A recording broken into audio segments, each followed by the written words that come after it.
Yeah, Michael, thanks for having us. Can you tell us a bit about the new tyre and the launch in South Africa? Yeah, it's a product named Taurus. It's coming out of the Michelin factories. It's a company that joined Michelin about 37 years ago, mainly for agricultural, but they still do truck, passenger, so they pretty much sell the brand in all product lines. We've decided to bring it into South Africa for 2017 as a third-tier product. Just to explain, the tier products is premium brand is our Michelin offer. Then second tier is Kleber, it's also a Michelin product. And then third tier is your less technical, the customer that's not too concerned about the quality of the tire, not advantages of the tire. It's more of a price offer. So the guy's only thing for him that worries him is the price. So some of them is not too interested in how long the tire lasts. It's just for now and the money that he has now. So that's mainly the market we want to target. And then obviously the main focus will be to attack that market, because with Michelin, due to the price and the quality, we're not a player in tier 3. So it's to broaden our market, to expand the market where we currently are trading in. So obviously by catching the customer maybe with a cheaper brand, you can steadily move him over to the better quality product. And what are the keys to managing all three brands that don't sort of step on each other's toes? Yeah, obviously you have to have very good commercial conditions, and then we try to follow in-field performance of these tires as well. We compare that to our own products. Like in this sense, if you have a customer that's using both products, you will compare the performance hours. In a tractor it takes unfortunately quite longer than with truck or passenger. It's much quicker to show, but yeah, that's how we follow. We try to get some feedback out of the market with customers that's currently using it. So that's how we compare the price compared to the performance of the tire. And in Michelin we have a bit of a different way because of the higher technology tires to show this. So in Taurus, with the price offer, it will more be on a hourly performance. And the key differentiator, I'm sure there's competition from Asia. What's the key differentiator that people choose your brand? Well, I think for Michelin, it's a world famous tire on quality, and to sell a third-tier product out of your factories.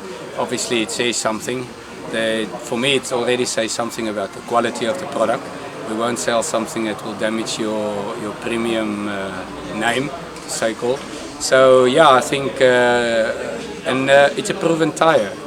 If you look at the history, it's more than 100 years old, the company, and for 37 years in the agricultural business, I think it speaks for itself. So you're almost getting a premium brand at a tier 3 price. Exactly. I think over a year's time we can have this conversation again, and we'll obviously have a bit more input. The only reason why we don't try to sell benefits and performance figures out of Europe is because Africa is a market of its own. So guys like to get feedback out of their own market. But it's difficult to trade with performance figures out of a different country to our local farmers. So that will be the focus, is to get as soon as possible get some feedback out of our own market. Speaking of the local farmers, how's the drought affected the agricultural business?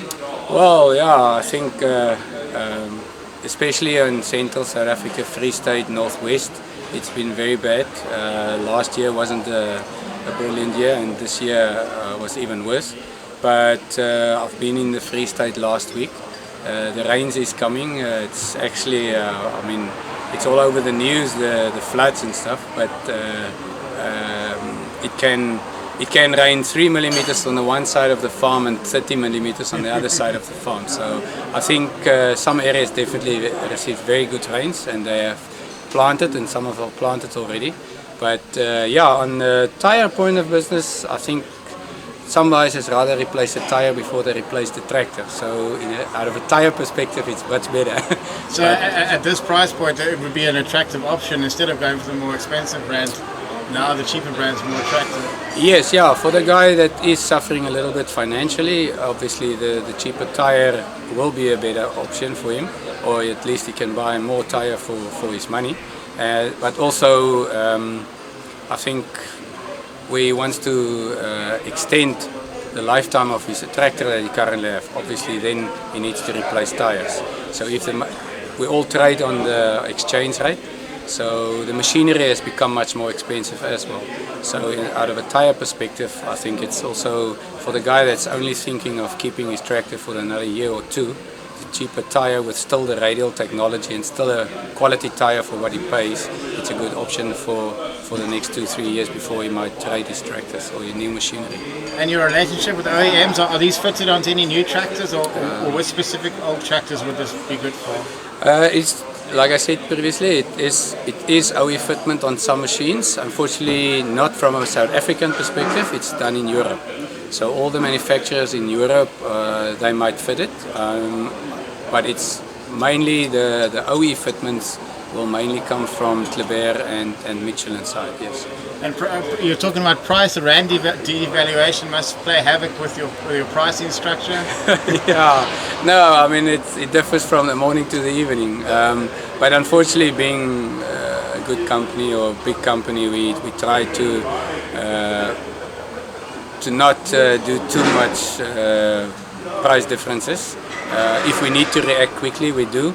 But luckily, this year it was possible to manage it. Like, for instance, now it's much better than what we planned on at the beginning of the year. We're giving that feedback to the customer. We're giving them the extra discount so that they can see we look after the customer even on a price point of view. And you got a beautiful John Deere tractor here. What sort of relationship do you have with the premium OEM manufacturers? Well, from a head office point of view, Europe head office, last year we were named Supplier of the Year for John Deere tractors. So very good relationship starting up with John Deere in America. So yes, yeah, it's steadily. We have OE fitment with Argo. It's the Landini and McCormick in Italy. So no, it's all depending on availability. It's the OE manufacturers. It's purely a demand thing. If you have it, you can fit it. But yeah, I think our success story with Michelin is pretty much the last year we were the Supplier of the Year for John Deere. And looking beyond agriculture, what other sectors are you highlighting? You mean like for the Taurus brand in general in South Africa? Oh no, that was only agriculture. Yeah, no, on truck and passenger it's only Europe. For tractor purposes it will only be agricultural. So are things going on the highway side in Europe with the brand? No, that's not an option for South Africa at this stage. Yes, we've launched last week. They've launched BF Goodrich on the truck tire side. Yeah, I was here for that. Okay. That's a very good tire. Yes. Yeah, so yeah, no, they won't. I don't. For future now, I don't think they will bring Taurus into truck and passenger now. And Sub-Saharan Africa, another big growth area, especially in agricultural perspective for you? Yes, yeah, northern parts of Africa, we're already importing Taurus. Saudi Arabia, they're looking into Taurus. So yes, we are exploring into Africa. We've been, this year we've been with, not from a South African point of view, from our head office. We attended shows in Zambia, where the agricultural business is growing quite fast. So yes, yeah, it's definitely an option that we are growing into South Africa as well. Are you finding there's more awareness for the profitability and the need for more agriculture in Africa? Sorry. Are you seeing there's more awareness of people seeing that agriculture is very important for the development of these economies? Yes, I just can't remember the figures, but in the next few years, Africa needs to produce quite a lot more to look after the people that's going to live in Africa. So obviously the agricultural business is growing. It has to grow, otherwise I mean we don't have the food supplies. So yeah, the future for agricultural, I think in Africa it's growing. And for technology wise and future wise, I mean South Africa is I think quite far ahead from most of the African countries. So I don't believe in South Africa it will grow that fast like in parts of Africa. Yes. And recycling of tires, have you seen that? Is that an uptake of more people recycling their tires? I mean, instead of just throwing them on a tip, actually doing something more. Well, a few years ago they've started with Redisa. It's a company that comes around. They collect old tires. I'm not 100% sure what they do with all these tires. I know some of them, you can't actually melt it again and reuse it. You can't do that with rubber. So they tend to rub it off and use small little rubber balls that are used for all different kinds of, they cut it up for like bucky mats and those type of things, but rubber mats. But not I'm not sure of any big tire, how can I say, tire... There's supposed to be rubber roads, but in this country it's not going to work because that's going to be put a mess to that. Yeah. And in terms of technology on this tyre, it's obviously come a long way, 100 years plus of this company. How's tyre technology evolved over the years? Well, the radial technology obviously came into the tractor tyres after the cross-ply technology. And this is all the newest, latest machinery are manufactured on radial with a better grip, with the soil compaction. I mean, they look at better yield, and in Europe they've done tests on yield if they use only a certain type of tire, where we do the Ultraflex on Michelin. It's a tire that's high volume tire with low ground compaction, so you have much better growth out of your crops. So they've tested that against a piece of land that's been cultivated under normal technology, just plain radial technology, and it's quite a significant difference in yield. So yeah, the company is not only looking at selling tires, they look into the advantage to the farmer for the future, the development of the tires for future usage on bigger horsepower tractors. The trend is to replace 3/4 tractors with one big tractor that's actually replacing 3/4 tires' job. So the machines become bigger. In Europe you have standard width of road, so we had to develop tires that's the same size but can carry double the weight, or 40%, actually 40% more weight than your standard tire, and that's mainly due to European standards. But yeah, from a Michelin side of things, a lot of technology, a lot of research, a lot of development goes into these tires every year to develop the better and more quality tire for future reference. It must be really fantastic having a partner like Michelin to push the boundaries of technology. Yes, yeah, no. I mean, they spend quite a big amount of euros every year on developing not only tractor tires, right through their product range, on truck, passenger, everything. On the passenger side of things, they've just launched a tire in Europe that's an all-weather tire, where they previously used to change from a winter tire and a summer tire. They have one tire option now, they don't need to change. So they keep on developing and improving the tire business. Yes. Absolutely. One more question. Punctures in Africa, punctures is a big talking point. What sort of sidewalls you got on these tires?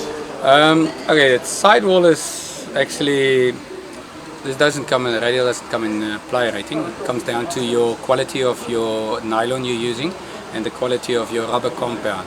Obviously the rubber compound tends to be the durability on puncture resistance, on wear rate, all those. So to give you more technical advice on that, that's a bit difficult. I mean, I don't have you can't compare that. That's only in the use of the tire. You can see either it's stronger or not as strong as what you expect. So that's where we compare to quality on wear rate. If your rubber compound is a better mix than the competitor, you can see the tire last longer with hours wise and that. But on the sidewalls, and it all comes down to the rubber compound and the nylon cords used, because that's the strength of the tire. Is a softer or harder compound better, or does it differ? Yeah, it's irrelevant. It's not really harder or softer. It depends on how much natural rubber or how much synthetic rubber. If your synthetic rubber is more, it's not as good. Your better quality rubber is your natural rubber, but it's also your most expensive. So to get that mix right, that gives you your quality. And obviously, I believe that the rubber mix in this is obviously quite different from Michelin, because there needs to be a difference, and that's where your price difference comes in. because the price of natural rubber is quite expensive. So the more natural rubber you use, or the mix that you use, that determines obviously the price, and then there's different casing designs, the way the layers is set, all those things, yes. That goes into it. Yeah, I know, it's much more technical than... Absolutely. Okay. Thanks for your time, Thanks. sir. Thank you very much.